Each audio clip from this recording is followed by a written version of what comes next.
Hello, hi friends, welcome back to my channel. Here is a non-spoiler movie review of the film Kalki 2898 AD. First thing first movies తర్వాత నా experience చెప్పాలంటే movie అయితే too good ఉంది. And ఈ మూవీలో చాలా వరకు plus points ఉన్నాయి, అలాగే మైనస్ పాయింట్స్ కూడా ఉన్నాయి. ప్రతి ఒక్క దాని గురించి కూడా డీటెయిల్గా తెలుసుకుందాం. దానికన్నా ముందు మన వీడియోని చాలా మంది చూస్తున్నారు కానీ లైక్ మాత్రం చేసుకోవడం లేదు. So please like, share and subscribe to my channel. Let's dive into the video. కల్కి ఈ మూవీ గురించి మాట్లాడాలంటే మెయిన్గా 2 పాయింట్స్ గురించి మాట్లాడుకోవాలా. ఒకటి వరల్డ్ బిల్డింగ్ అండ్ సెకండ్ వచ్చి క్యారెక్టర్స్ని డిజైన్ చేసుకున్న విధానం చాలా బాగుంది.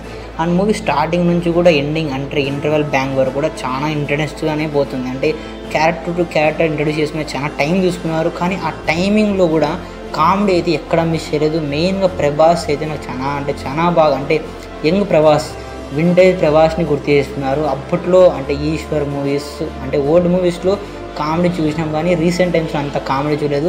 బాగా నవ్వొస్తుంది. ఫస్ట్ హాఫ్ అయితే చాలా బాగా హిలేరియస్గా నవ్వొస్తుంది. It's good. And interval bang దగ్గర చెప్పినా కదా, ఇంటర్వెల్ బ్యాంక్ దగ్గర కొన్ని ట్విస్ట్ అండ్ కొన్ని టర్నింగ్స్ అన్నీ కూడా ఎత్తుకుంటాయి. అవి చాలా కొత్తగా ఉన్నాయి. అంటే మనం అసలు ఎక్స్పెక్ట్ చేయము ఆ ట్విస్ట్ని, అంత బాగా క్రియేట్ చేసుకున్నారు ఇంటర్వెల్ బ్యాంక్ దగ్గర. చాలా బాగుంది.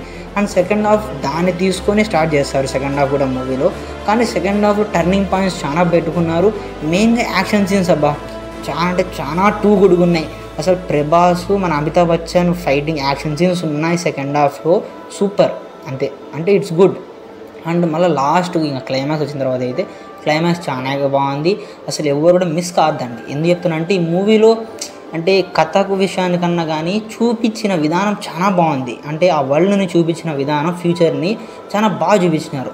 మెయిన్గా టెక్నికల్ విషయంలో అయినా కానీ ప్రొడక్షన్ వాల్యూస్ అయినా కానీ ఎక్కడ తగ్గకోకుండా మన నాగవిష్ణు గారు చాలా టేక్ అండ్ కేర్ తీసుకోవడం జరిగింది. చాలా బాగా చూపించినారు కూడా. ఒక మంచి ప్రోడక్ట్నే బయటికి వదిలినారు అనుకోవాల.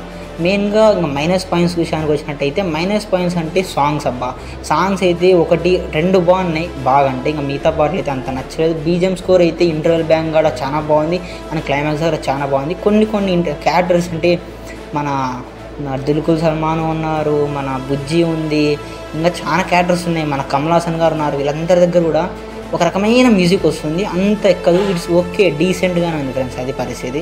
కానీ ఇంకా మైనస్ పాయింట్స్ అంటే చాలా క్యారెక్టర్స్, ఇంపార్టెంట్ క్యారెక్టర్స్ ఉన్నాయి. ఆ క్యారెక్టర్స్ ఇంకొంచెం ఏమైనా చేపించినా బాగుండేదేమో అనిపిస్తుంది. కానీ అక్కడికే 3 hours కంప్లీట్ అవుతుంది. అసలు 3 hours అంత తొందరగా అయిపోయిందని నేను అనుకోలేదు. చాలా ఎంజాయ్ చేశాను మూవీని అయితే. It's good. మెయిన్ ఎవరు మిస్ కాదండి. ఆ వరల్డ్ బిల్డింగ్ అయితే చాలా బాగుంది. అండ్ ఇది ఫ్రెండ్స్ పరిస్థితి. అండ్ ఈ మూవీకి నేను ఇచ్చే రేటింగ్ అయితే 4 ఇస్తాను ఫ్రెండ్స్ 5కి. ఇది ఫ్రెండ్స్ పరిస్థితి. మళ్ళీ కొత్త రివ్యూతో మళ్ళీ ముందరకు వస్తాం. అంతవరకు బై ఫ్రెండ్స్.